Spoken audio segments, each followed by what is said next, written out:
இந்த பிரபஞ்சம் வந்து எப்படி உருவாச்சு அப்படின்னு யாராவது என்கிட்ட கேள்வி கேட்டா, நான் எடுத்த உடனே கண்ணுக்கு தெரியாத வாயுக்கள், அப்புறம் அணுக்கள் இதிலிருந்து தான் வந்து இவ்வளோ பெரிய பிரபஞ்சம் உருவாச்சுன்னு சொல்ல ஆரம்பிப்பேன். அப்படி ஆரம்பிக்கும்போது அவங்க வந்து, "ஏப்பா எப்படிய்யா அது கண்ணுக்கு தெரியாதுன்னு சொல்றீங்க? கண்ணுக்கு தெரியாத வாயு, கண்ணுக்கு தெரியாத அணுக்கள்னு சொல்றீங்க. அதிலிருந்து எப்படிய்யா இவ்வளோ பெரிய நட்சத்திரங்கள், இவ்வளோ பெரிய கோள்கள், மலைகள், மரங்கள் எல்லாம் உருவாயிருக்கும்?" அப்படின்னு வந்து ஆச்சரியமா கேள்வி கேட்பாங்க. அப்படியான ஆச்சரியமான நண்பர்கள் வந்து உங்க சைட்ல உங்ககிட்டயே அந்த மாரி கேள்வி கேட்டாங்கன்னா, அவங்ககிட்ட வந்து நீங்க வந்து இந்த நட்சத்திரங்களையோ, இல்ல கோள்களையோ வந்து காட்ட வேணாம். சிம்பிளா உங்களுக்கு பக்கத்துல இருக்கிற ஒரு மரத்தை மட்டும் காட்டுங்க.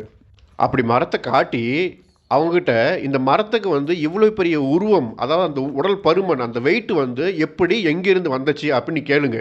அப்படி நீங்க கேட்டீங்கன்னா, அவங்க சைட்ல இருந்து கிட்டத்தட்ட ஒரு 80% பேர் வந்து என்ன தெரியுமா சொல்லுவாங்க? அந்த உடல் பருமன் வந்து மழை பெய்யுது, தண்ணி நம்ம தண்ணி ஊத்துறோம். இந்த மண்ணிலிருந்து ஊட்டச்சத்துக்கள் கிடைக்குது, தாதுக்கள்லாம் கிடைக்குது. இதனால தான் வந்து மரத்துக்கு வந்து அவ்வளோ பெரிய எடை, உருவம் வந்து கிடைச்சது அப்படின்னு சொல்லுவாங்க.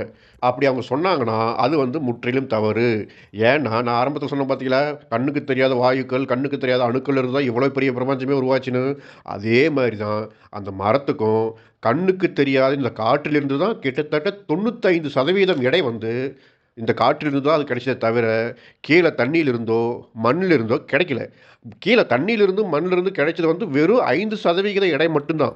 ஒரு மரத்துக்கு 1000 கிலோ இருக்கு அப்டின்னா, அதுல அந்த 1000 கிலோல 50 கிலோ மட்டும் தான் கீழ தண்ணி வழியாகவும், மண் வழியாகவும் கிடைக்கும். மீதி 950 கிலோ எடை வந்து இந்த கண்ணுக்கு தெரியாத காற்றில் இருக்கிற அணுக்கள் மூலம் தான் கிடைக்கும். இத கேட்குற உங்களாலயும் இத நம்ப முடியலையா? அப்படின்னா ஒண்ணு பண்ணுங்க. இங்க கீழ நம்ப சேனல் பேரு பியாண்ட் யுவர் மைண்ட் அப்படின்னு இருக்கு பார்த்தீங்களா?